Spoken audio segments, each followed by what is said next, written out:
Welcome, everybody. Happy, or I should say, Merry Christmas and Happy almost New Year. This is that weird in-between week of like everyone they need to slow down. Some people think they need to grind hard. Some people kind of just on with their daily days. So here we are every Thursday for the last 2 years plus going live inside the Facebook group. If you don't know who we are, we're the founders of Scaling Lean. My name is Nina Brennan. I am joined by my co-founder and partner, Jonathan Polanski. We're just coming on here today to talk about a really great topic that we see as we are entering 2025. So this is going to be the must-have marketing strategy for 2025. We're going to walk you through not only what it is, but what the essentials are to make it work and why you really need it. So with that being said, JP, take it away. Yeah, absolutely. Welcome to Weekly Live. Merry Christmas, Happy New Year's. Hope you all had a great day yesterday with friends and family. Let us know what type of gifts you got. Let us know what type of food you ate and those type of things. We love hearing and interacting with you all during this. I personally had some freaking cookies from Dawn, Nina. I know you know her now. So that was definitely one of the highlights of my day. And then just getting time spent with family, watch some Harry Potter and stuff like that. So yeah, I guess let's hop in. Why don't you reveal the big strategy that we're bullish on for 2025? Before we tell you what the topic is and what marketing strategy it is that you need coming into the 2025 new year, I just want to talk a little bit about how the market has shifted and how specifically really around the election, there has been a lot of mistrust, but also with the amount of people that are popping up, starting businesses, becoming coaches, opening agencies, etc. And a lot of people have been burned in the past. So people are very skeptical about the new people that are teaching marketing or calling themselves an agency. So this is really important if you are building a long-lasting business, no matter who you are, what industry you're in. People are looking for ways to trust you. They want to be able to consume what it is that you're saying. They want to know you know what you're talking about, or business or your company knows what they're talking about before they pull a trigger on a high-ticket product or service. So I just want to put that out there. So what we're talking about today is the importance of starting a newsletter. Basically, the cadence that we have right now for our business is twice a week. You could do simply as once a week, and that's going to build trust. And we're going to talk a little bit about why. Yeah, absolutely. And to kind of preface it a bit, massive success with lead magnets over the years. And we have done some research on newsletters in the recent months, and we have funnel hacked people like we always do. And we started to think about, hey, like we've had all this success with lead magnets where we can inject 100 or 200 leads into our system. Why don't we build like a bit of a recurring process into that lead nurturing, right? So we're going to break that during this live and just bring in a little bit of that mindset and an amazing result on the lead magnets. We believe the newsletter is just better because you could essentially just send one email a week showcasing what you're doing in the industry, your mindsets, your values. We'll break all that down in just a minute here. But it's just a more of a recurring model that keeps people more engaged and really builds the value behind you instead of just like a one and done lead magnet. Absolutely. So a couple of reasons that we talk about newsletters in this highlighted fashion is because really, when I said before, people are looking to build trust. It's really to keep people engaged and informed of what you're doing and the kind of research to make you different than the people that are claiming to be who they are out there. So a perfect example is like here at Scaling, what our topics are going to be. It's going to be all about email, all of the new softwares that are coming out, all of the new strategies, things that have worked in the past, things that have failed in the past, very open and transparent about the process because there are a lot of people out there who are doing email marketing, etc. So say if you're an accountant, you could always talk about like niche specific things that you can put out. So working with a private chef right now, you could talk about ways to, I don't know, just off top of head, ways to make a home party the best that it could be for the holidays, something like that. Or ways to cut costs during the holidays as inflation is going up, things like that. So really just keep your audience engaged. You're able to like track who's reading it and read the engagement inside of the emails that you're putting out on a weekly basis. So JP, I'm going to kind of walk through the essentials of the letter and how we're structuring them and how we're going about them as we are approaching this new year. Yeah, absolutely. And at the end of this, we'll drop the replay, the Revenue Recharge Vault with all the recent issues, just to get an idea of where we're coming from and how we're structuring things out. Yeah. Before we pop into the structure, Nina, why don't we first go over like the real reasons we're headed in the direction? Because I know sometimes it makes people uneasy. Think about like starting an email sequence or an opt-in sequence. It can be overwhelming, right? But I really want to showcase here what's so important and how easy it can really be, right? Because I feel that the value of this is just really exponential. Growth can happen from this, just from every week, just essentially putting something out and staying in front of your leads. So I put together a list of the 5 reasons why a newsletter can change everything inside of your business, really. And the one thing that has to be the most important, Nina, it has to be like you're in control of your message. So unlike the algorithm, when you send an email out, whether that's 100 people or 2,500 people or 100,000 people, those people are getting your message directly into their inbox no matter what, right? You're not dependent on the algorithm where maybe 1%, 3%, 5% of your audience is seeing your content unless you're engaging with them directly every single day. So there's a higher probability of people seeing what you're putting out. And that's why I believe it's so impactful because you can do a summary of your entire week of content and put it into one condensed newsletter that someone can consume over a 5 to 10 minute window, right? Yeah, absolutely. And I think that's something to really highlight here is the algorithm. A lot of people talk about growing a personal brand on social media, but a personal brand doesn't matter unless you're able to convert these people into active subscribers on your email list because you then own the traffic. And I think that's not talked about enough as the people are talking about growing a personal brand and growing their following. It really doesn't matter unless you have people taking that extra step to become subscribers and you owning that traffic. God forbid something does close down. I actually wrote a post this week earlier talking about two scenarios where social media kind of, I don't want to say, but shit on Austin, one of our clients. One of our over 120,000 followers, and his account disappeared. And what happened? Lead generation stopped. And for us, we had our ads account hacked when they put $5,000 on our credit card. And what happened? Ads account got closed down. We had to maneuver our way out of that situation. But what didn't stop was the email subscribers. Every single day, we were sending out emails. We were talking about, nurturing them. And with this news, looking forward to it every week on Wednesday and Saturday, so they know to check their email no matter what. So if we disappear off of social media, that has happened before, they're still getting this to their inbox every single week, like clockwork. So I just wanted to highlight that there as well. Absolutely love that, Nina. So this moving on now, the second most important thing in growing a strong personal brand and ultimately selling your product or service to someone is you need to build like known trust, right? And I believe that's definitely the strong point of a newsletter because you're able to showcase kind of numerous things inside of one newsletter, right? There's kind of different segments. It's different than just one email out. And we're going to go over that structure in just a minute here. But with that being said, it's more of like an interactive place where you're kind of one to one with your people, and they're able to see your frameworks. And then also you can put a call to action in there as well, just a little bit more of a stronger structure because it's a little longer than a normal email, right? So you're getting more trust built in that process because there's more consumption overall. Absolutely. And before we move on to the next topic of what you need, how long typically, so we write two different newsletters. JP writes one for Wednesday, I write one for Saturday. What inspires the content inside of it, number one, and number two, how long are you aiming to have your newsletter just for like a readability standpoint for just the viewer watching? Yeah, so I think of it more less than like 700 words. I think is the sweet spot that I've kind of found, like 6 to 700. It's like 3 emails in one, right? It's like to think of the top as more of like the storytelling portion or the intro. The middle portion of the meat is more of the value, the structure, depending on what you're doing, what you're talking about. It can be more logical, taking the person through like a framework.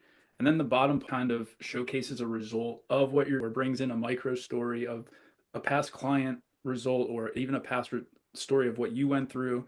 And then towards the end there, then you can showcase and again, I'll go over this at the end here, but like we'll break it down, but call to action and then really like I like to put a PN there too with some type of value driven piece on YouTube or back to the newsletter vault for a different topic or kind of interlinking things to keep them in consumption and like in building the value inside of the systems. That makes sense? Absolutely. Of course. So the whole idea here is like people that read newsletters are going to be actively subscribed and they're basically asking for it. So it's like a separate pipeline that we're driving people to. So it's not just, oh, anyone who's on the email list, they're getting the newsletter. It's people actually who have raised their hand for the newsletter. And we create the separate pipelines of this is our master contact list, and these are the people that get the newsletter. So you know they're actively engaging with the content, looking forward to the content that you're putting out based on the fact that they stay on your list. And you could see the readability and openness of what people are doing inside of there. And one of the reasons that we do this is one points that you brought up was creating volume temperature.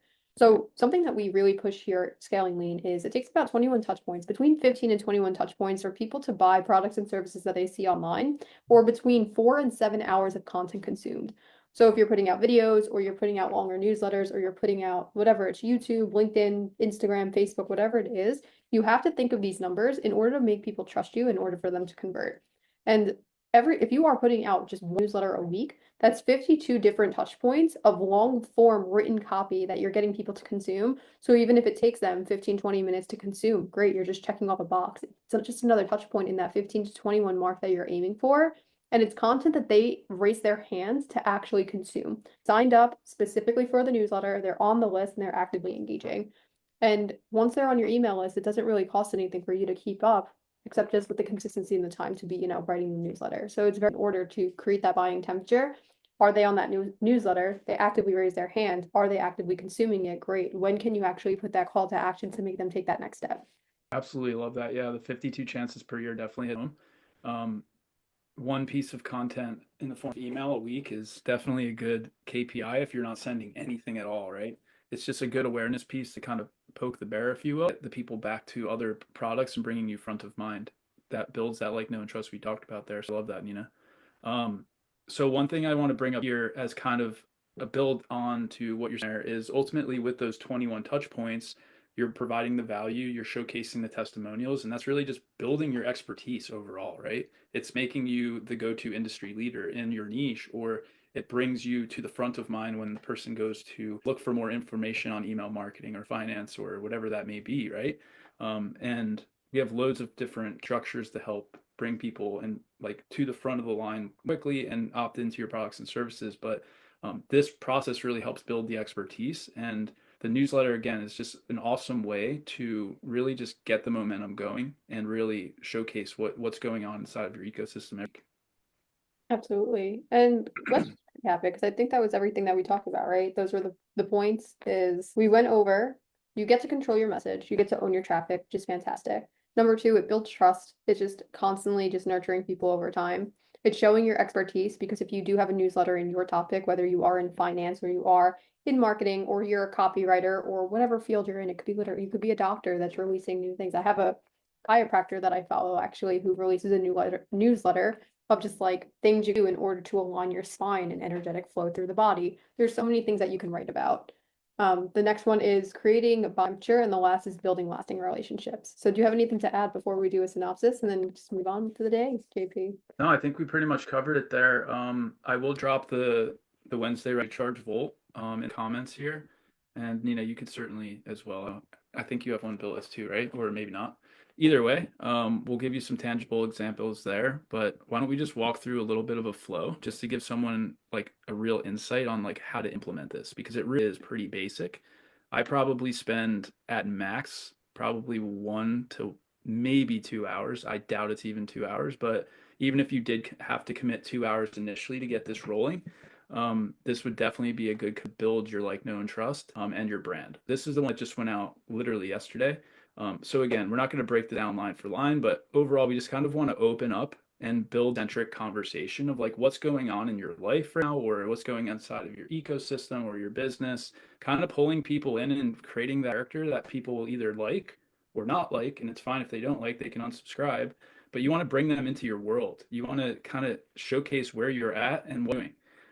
And again, I'll drop the bullet here and you can read through this. Then the second section here is where we move into more of like the logical piece or framework that we're going to be exposing during the theme of the newsletter. So for this one, it's actually ironically on why newsletters change everything. And this is the framework that Nina and I just walked you through literally during this live event. So we talked about controlling your message, building the real trust, showcasing your expertise, creating the buying temperature. Then we want to move into more of a real life example or case study. So in this case, I just spoke about really something said to me about our newsletter, right? And this is like be authentic and this. You can give a tangible example of something that you help someone implement and take them through like the step by step process.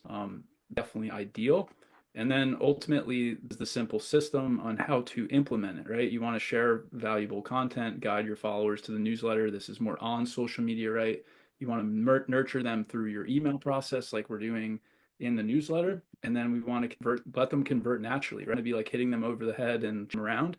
We want them to basically naturally reach out to us on social media or by replying to the email or taking action on what we're doing, right? And then obviously always we want to keep delivering value and staying front of mind through those processes. And then here again at the end, like what I've personally learned. So this is more of like behind the scenes. I like to think about this, right? So it's like, what have we learned? You know, like after doing what we've done for 200 business owners and generating over 7 million in sales amongst everyone that we've helped over the past 3 years, right? So consistency beats imperfection, stories beat sales pitches, relationships beat transactions, values volume, and then you can see here at the end, this is where the call to action comes in. This can be a soft call to action or a harder call to action based on what you're doing in your newsletter that week.